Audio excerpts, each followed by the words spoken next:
بسم الله الرحمن الرحيم. السلام عليكم ورحمة الله وبركاته. إن الحمد لله نحمده ونستعينه ونستغفره ونعوذ بالله من شرور أنفسنا ومن سيئات أعمالنا. من يهده الله فلا مضل له ومن يضلله فلا هادي له. أشهد أن لا إله إلا الله وحده لا شريك له وأشهد أن محمدا عبده ورسوله. يا أيها الذين آمنوا اتقوا الله حق تقاته ولا تموتن إلا وأنتم مسلمون. يا أيها الناس اتقوا ربكم الذي خلقكم من نفس واحدة وخلق منها زوجها وبث منهما رجالا كثيرا ونساء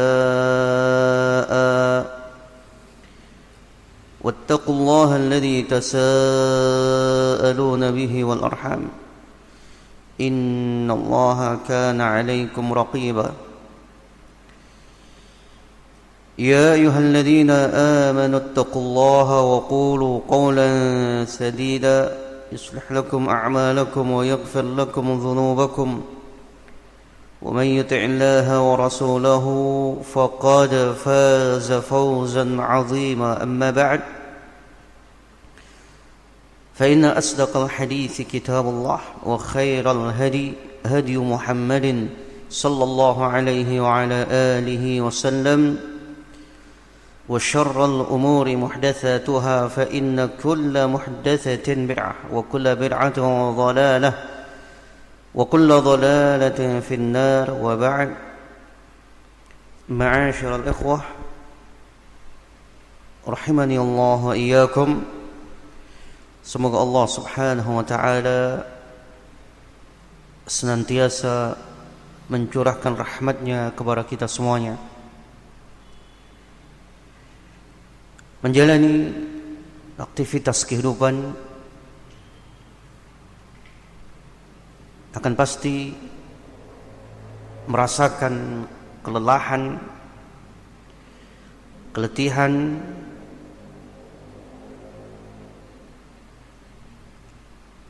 dan tentunya setiap kita sangat menginginkan hati kita dalam keadaan tenang, tetap merasakan kesejukan, kebahagiaan, dan itu kesemuanya tidak akan mungkin terwujudkan di saat dia ingin merasakan ketenangan yang hakiki yang diistilahkan oleh para ulama rahah nafsiyah.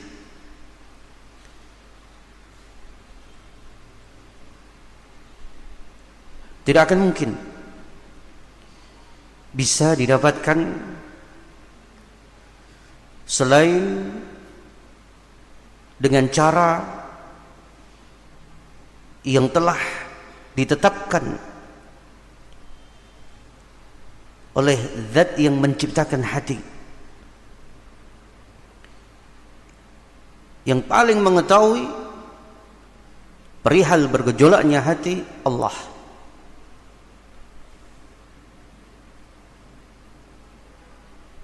Bahkan innallaha alimun bidatis sudur.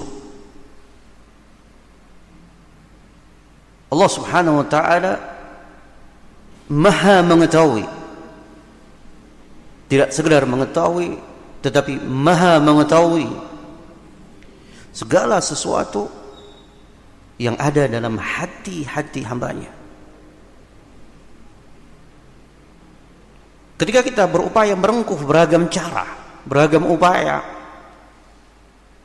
agar riang hati kita, senang hati kita, gembira. Kiranya hanya dengan duniawiyah maka hanya saat. Itu pun melelahkan. Dan sekiranya dengan dosa sesaat dan setelahnya kepedihan dan kehinaan.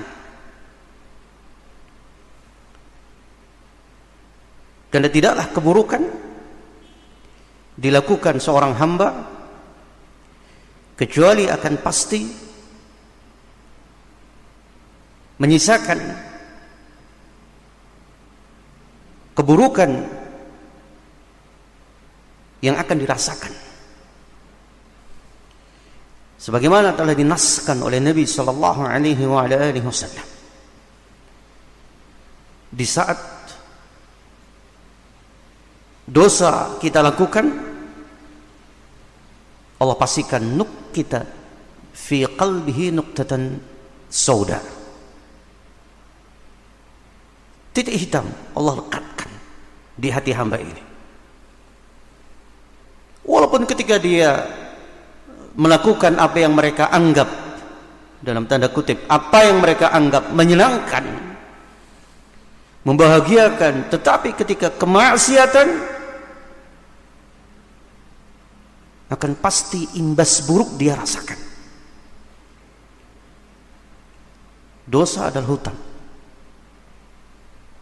Dosa adalah hutang. Akan berimbas. Sebagaimana apa yang telah kita ingat dari uraian Syekhul Islam Ibn Taimiyah di pertemuan sebelum ini. Perihal hati yang bergejolak.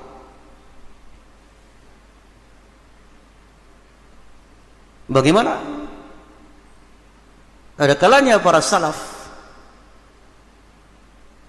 mereka merasakan, karena hati mereka hidup, sehingga mereka merasakan pengaruh daripada dosa itu mereka dapatkan.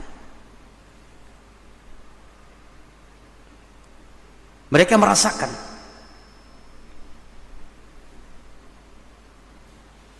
Ma'asyiral ikhwah rahimanallahu wa iyyakum. Oleh sebab itu, penenang hati, penentramnya yang bisa membahagiakan hanya datang dari yang menciptakan hati, Allah Subhanahu wa ta'ala.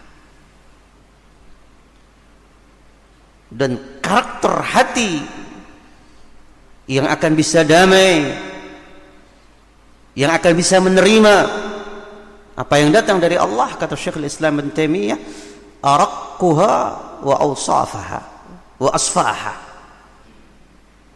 Hati yang lembut dan jernih, ini yang siap menampung, dan ini yang akan menyejukkan hati kita. Letih pergi pagi pulang petang dengan beragam aktivitas,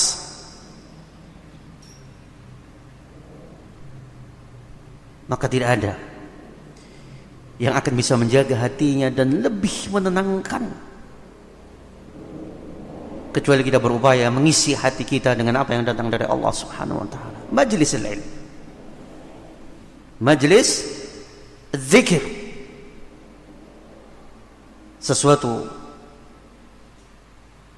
yang akan menghilangkan, yang akan mengikis apa yang menjadikan hati itu berpenyakit.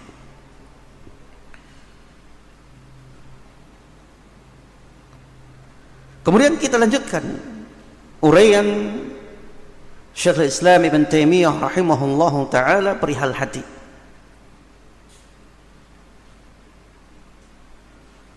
Setelah beliau mengingatkan kepada kita bahwa hati harus kita upayakan raqiqan, lembut. Kita upayakan sofian, terjaga daripada noda. Bukan berarti kita tidak akan terjatuhkan dalam dosa. La, selain Nabi tidaklah maksum. Pasti kesalahan demi kesalahan akan kita lakukan. Tetapi ketika hati itu memang baik, hati itu hidup, maka sebagaimana yang Allah ingatkan,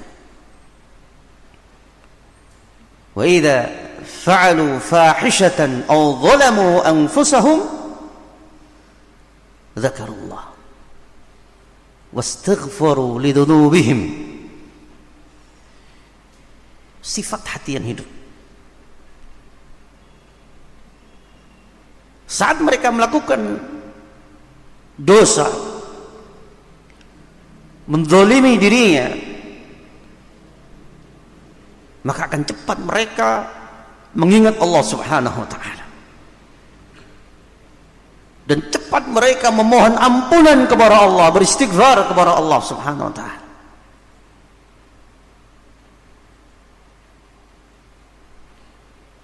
Ini hati yang masih hidup, hati yang masih akan bisa merasakan kebahagiaan yang hakiki. Dan demikian hati orang-orang yang beriman,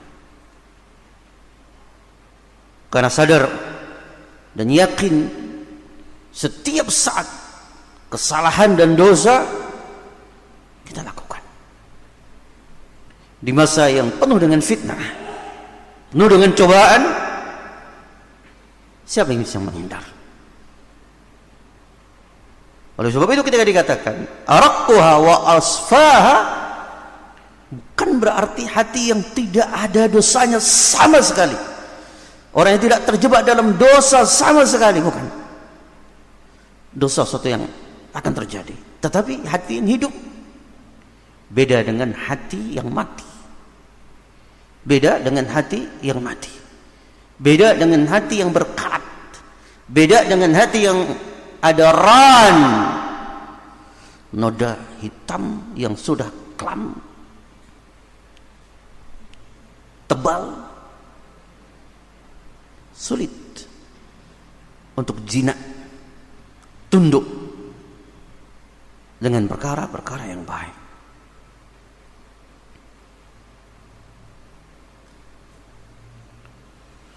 Oleh sebab itu bisa menjadi takaran bagi kita apa yang dikatakan oleh beliau, saat kita tidak merasakan ketenangan, saat kesenangan kita atau hati kita ini hanya bisa tumbuh dengan duniawi, atau bahkan hanya bisa tersenyum dengan hawa nafsu,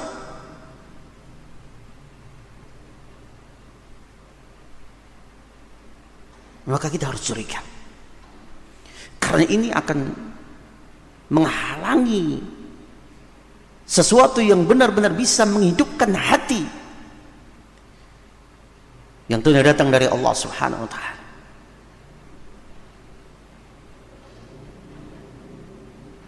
Makanya wajar apabila Allah Subhanahu wa ta'ala mengingatkan kepada kita, innama yakhshallaha min ibadihil ulama.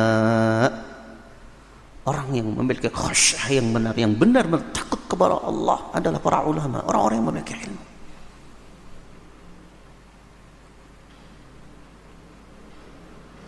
Kadangkala ketika ilmu sulit menyentuh diri kita, sulit untuk teringatkan, sulit untuk kita bangkit dari kesalahan, hati-hati.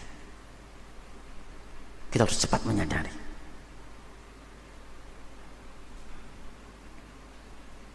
Kemudian kata beliau, wa talkhisu hadhihi al-jumlah annahu idza istu'mila fil haqqi falahu wajhan. Ringkasnya kata beliau, saat hati dipergunakan, diarahkan, diposisikan untuk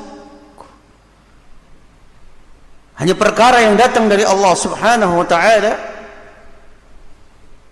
falahu wajhan, maka dia ada dalam dua sifat. Saat beliau menyatakan idastu'mil, saat dipergunakan, ini mengingatkan kabar kita, ini sesuatu yang sangat mahal. Hati ini teramat sangat mahal. Makanya wajar biografi para ulama, saking mahalnya mereka menjaga hati, mereka tidak mau hatinya, menghindarkan hatinya dari sesuatu yang akan menjadi noda. Itu mengagumkan,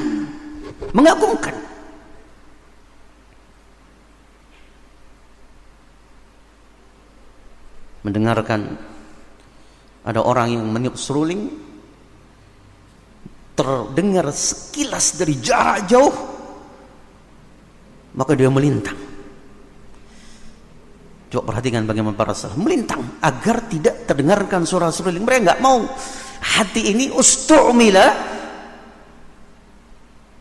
dipergunakan kepada sesuatu yang tidak ada manfaatnya, karena akan menjadikan keruh, menjadikan gundah gulanya itu pada perkara-perkara yang tidak ada artinya, sesuai bagaimana dia pergunakan.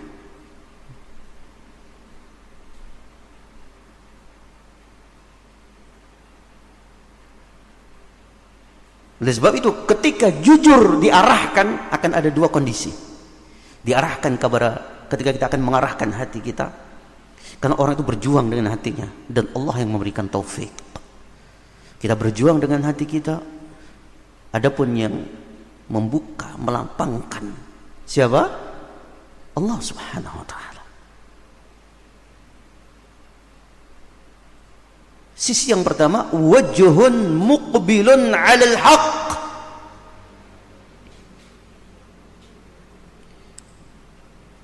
mengarah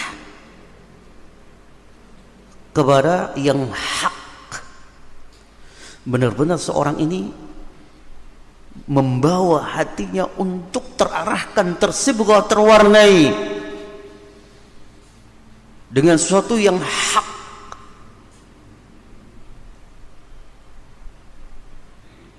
Dia berupaya untuk apa yang masuk ke telinganya, sesuatu yang hak, yang dilihat oleh matanya, sesuatu yang hak, yang dibacanya, sesuatu yang hak. Dan itulah wali Allah Subhanahu wa ta'ala. Sebenarnya dalam hadis antum ingat bagaimana ketika seorang tunduk kepada Allah, yang wajib dia tunaikan, yang sunnah dia lakukan, berbuat terus mendekat kepada Allah, maka kata Allah Subhanahu wa ta'ala dalam hadis qudsi, kuntu sam'ahu alladhi yasma'u biha. Allah akan memberikan taufik kepada pendengarannya, sehingga tidaklah mendengar kecuali yang hak. Demikian maknanya secara langsung. Wa basarahu alladhi yubsiru biha, dan aku akan menjadi pandangannya yang dengannya dia melihat. Maknanya tidaklah dia akan melihat kecuali mendapatkan taufik kepada Allah, melihat kepada sesuatu yang memang itu hak dan hidup hatinya. Bahkan tangannya, bahkan kakinya demikian sempurna. Wa yadahu allati yabtishu biha, sampai demikian dikatakan, menjadi tangannya yang dengannya dia menggenggam. Dengan para ulama tidak akan menggerakkan tangannya kecuali dalam perkara yang hak.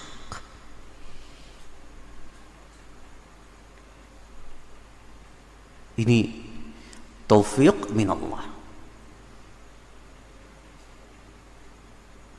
Subhanallah.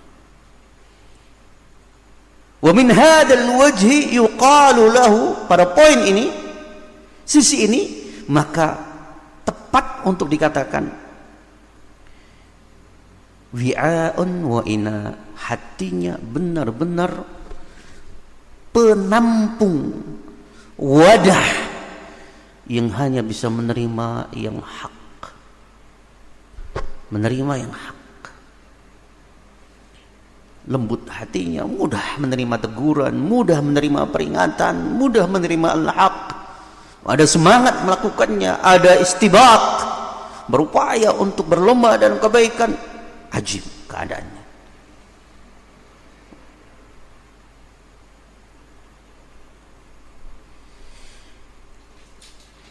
Lianna dzalika yastawjibu ma yu'a fihi wa yudha'u fihi, karena barang tentu ketika diarahkan pada posisinya, maka dia hanya akan menerima apa yang pantas untuk diletakkan di tempat itu. Sehingga apa yang Allah katakan dalam Al-Quran itu terwujudkan. Hati itu bisa, sebagaimana firman Allah Subhanahu wa ta'ala,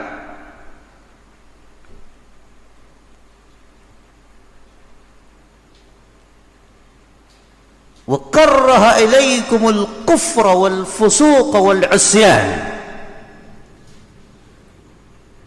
Allah berikan rasa benci, subhanallah. Wa karraha, Allah berikan rasa benci kepada kekufuran, kefasikan, dan kemaksiatan. Kalau ada benci dan menganggap musuh perkara yang seperti ini, subhanallah, ini ajib.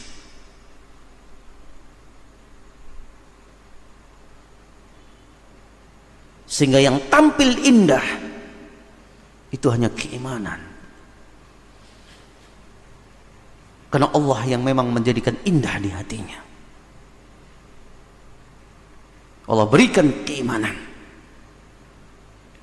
Wa zayyanahu fi qulubikum, Allah tampilkan indah semua nilai-nilai keimanan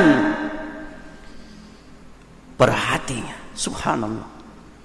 Kalau orang melihat suatu itu perkara yang baik, sebagai para salaf,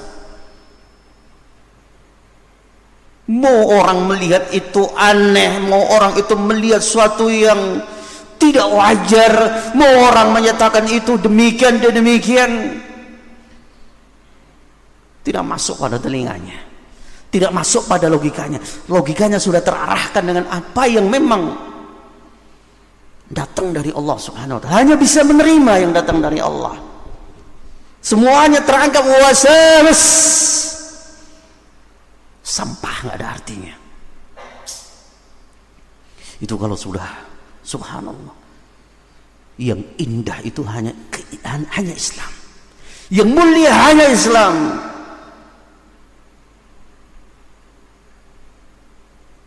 Sebagaimana Umar bin Khattab radhiyallahu taala anhu, karena melihat Islam demikian indah, sempurna, maka dia sangat memuji Allah. Alhamdulillahilladzi a'azzani Allahu bil Islam. Segala puji bagi Allah yang telah memuliakan aku dengan Islam. Ucapan yang tidak sekedar ucapan, tetapi sesuai dengan jalan dan warna kehidupan yang telah ditempuh, bukan hanya omongan kosong.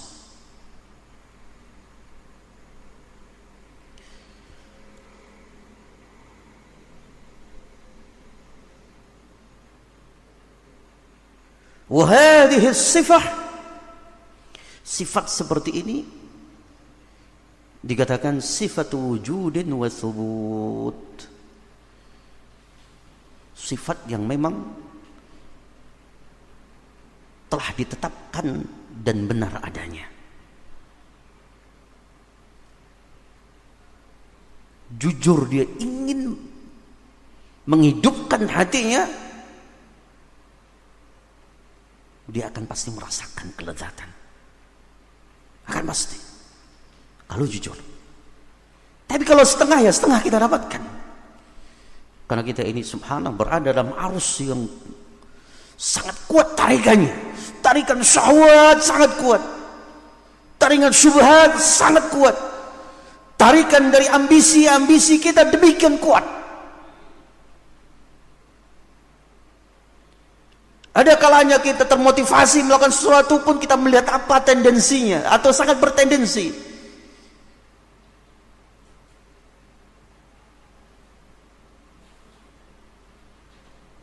Melakukan sesuatu dia lihat apa kira-kira fadilahnya, apa fadilahnya. Bukan pertama kali adalah sebuah pengakuan yang menunjukkan al-istislam, penyerahan diri secara totalitas kepada Allah.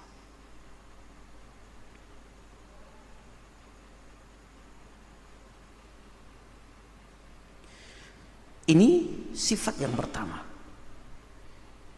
Sifat yang kedua dari hati yang memang diperjuangkan untuk berada pada posisinya sebagai pencari al-haq, itu berkarakter mu'ridun 'anil batil, mampu berpaling dari kebatilan. Yang pertama, muqbilun 'alal haq, mengarah kepada perkara yang hak. Kedua, mu'rid, hati ini mampu berpaling dari perkara yang batil. Dua sifat ini subhanallah sifat para wali Allah subhanahu wa ta'ala.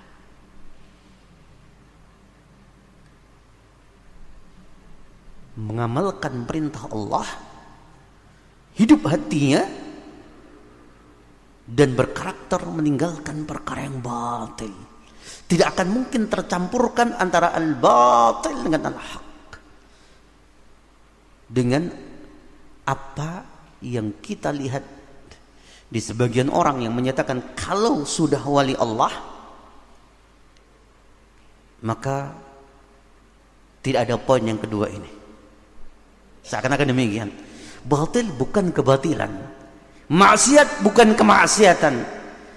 Sehingga ketika diingatkan kok mereka melakukan demikian, ilmu kamu belum sampai.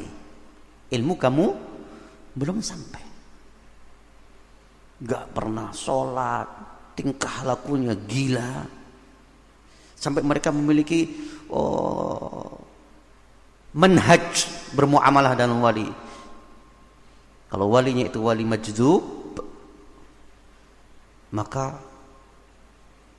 kita memuliakan dia. Apa yang kita miliki daripada sekedar ilmu syariah. Dan wali majdzub itu tidak boleh ditanya masalah ilmu agama karena posisinya lain. Sampai mereka memiliki konsep-konsep seperti ini.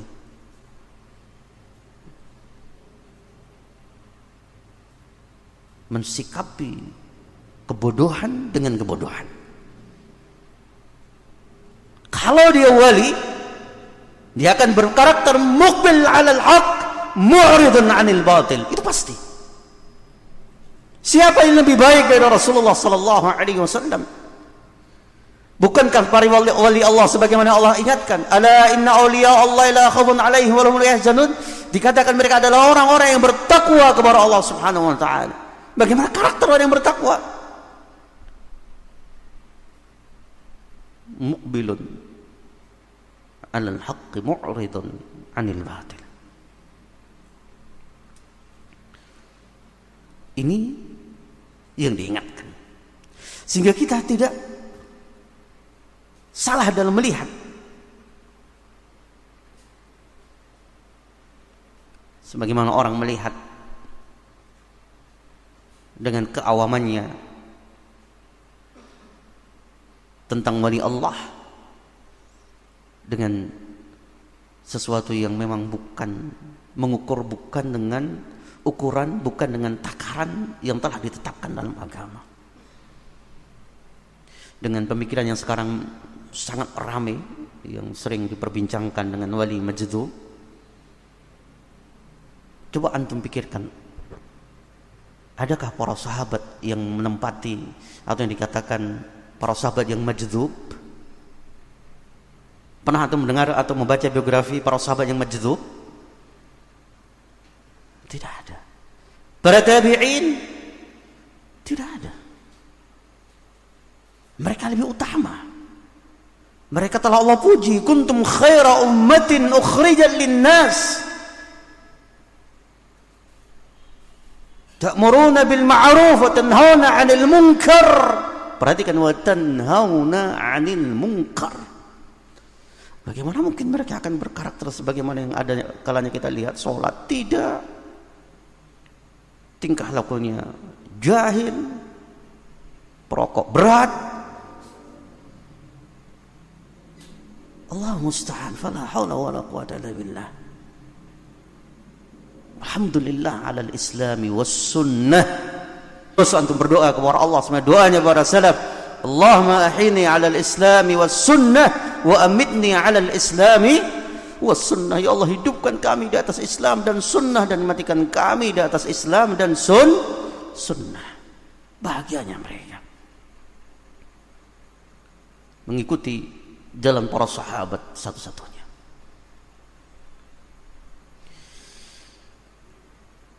Kemudian kata beliau, wa min hadzal wajhi yuqalu lahu, dari sisi ini orang yang berpaling dari perkara yang batil dikatakan zakiyun wa salim, orang yang menjaga kejernihan hati dan orang yang berjuang untuk menjaga keselamatan hati.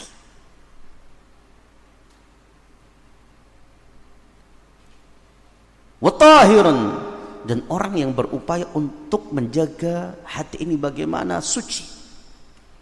Ingat, kalau kita sudah faham di atasnya, bukan berarti kita harus maksum lah, tapi kita ingat ciri hati yang hidup itu bagaimana, sama yang telah kita uraikan sebelumnya. Orang yang ingin bagaimana mencapai bagaimana hati ini safi,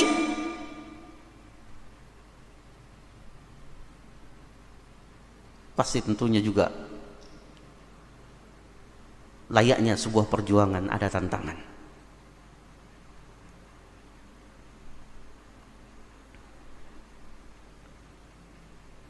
لأن هذه الأسماء تدل على عدم الشر وانتفاء الخبث والدغل وهذه الصفة صفة عدم ونفس.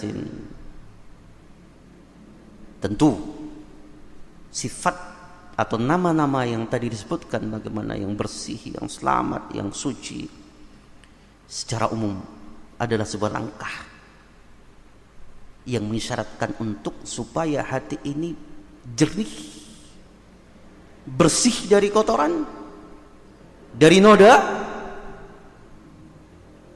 Dan ini adalah sebuah perjuangan dikatakan sifatu adamin wa nafs, dan murni dari dosa.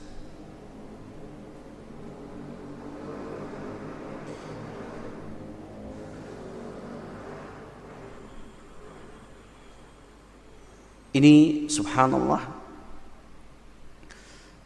keadaan hati yang memang subhanallah tatkala kita tidak fahami, tidak akan segera tersia-siakan hati ini. Bahkan saat itu ketika tidak memahami seperti ini, akan teralahkan hati kepada sesuatu yang bukan pada posisinya, bukan tugasnya, tapi kita paksakan, yang pada akhirnya hanya akan melelahkan orang ini karena bukan sesuatu yang hakiki. Coba antum perhatikan, orang yang mencari kepuasan, tentunya dalam tanda kutip sesuatu yang tidak diperintahkan, itu akan senantiasa berujung dengan kelelahan dan sifatnya sesaat, letih dan sesaat, dan imbasnya beragam.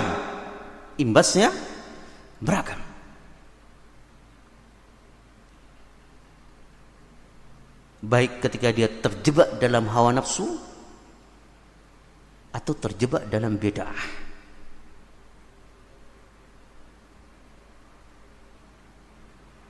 Pelaku bid'ah akan merasakan apa yang mereka anggap sejuk ya saat mereka melakukan bid'ah mereka. Letih. Tetapi hakikat kelezatan keislaman dan keimanan, lezatnya ittiba' kepada Rasulullah sallallahu alaihi wasallam tidak akan mereka dapatkan. Hanya sesuatu dia menganggap air di saat kehausan tapi bukan air. Artinya fata morgana.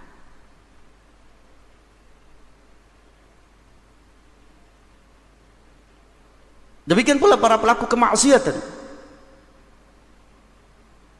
Mereka bisa terhibur ya saat melakukannya, setelahnya letih. Mending saat itu mubah. Tapi kalau haram, kalau mubah, mungkin hanya kita lelah secara fisik, keluar keringat kita. Tapi kalau sudah bersifat kemaksiatan, narkoba, zina, apapun kemaksiatan yang melanggar, hanya sesaat dan meletihkan, dan berujung dengan hutang yang harus dia bayar, sebagaimana kata para salaf. Semoga Allah Subhanahu wa taala menjaga hati kita. Semoga Allah Subhanahu wa taala menjernihkan hati kita, menjaga daripada perkara-perkara yang akan menjadikan hati ini liar dan tidak terkendali. Wallahu a'lam bishawab. Kurang lebihnya mohon maaf. Subhanakallahumma wa hamdika asyhadu an la ilaha illa anta astaghfiruka wa atubu ilaik. Assalamualaikum warahmatullahi wabarakatuh.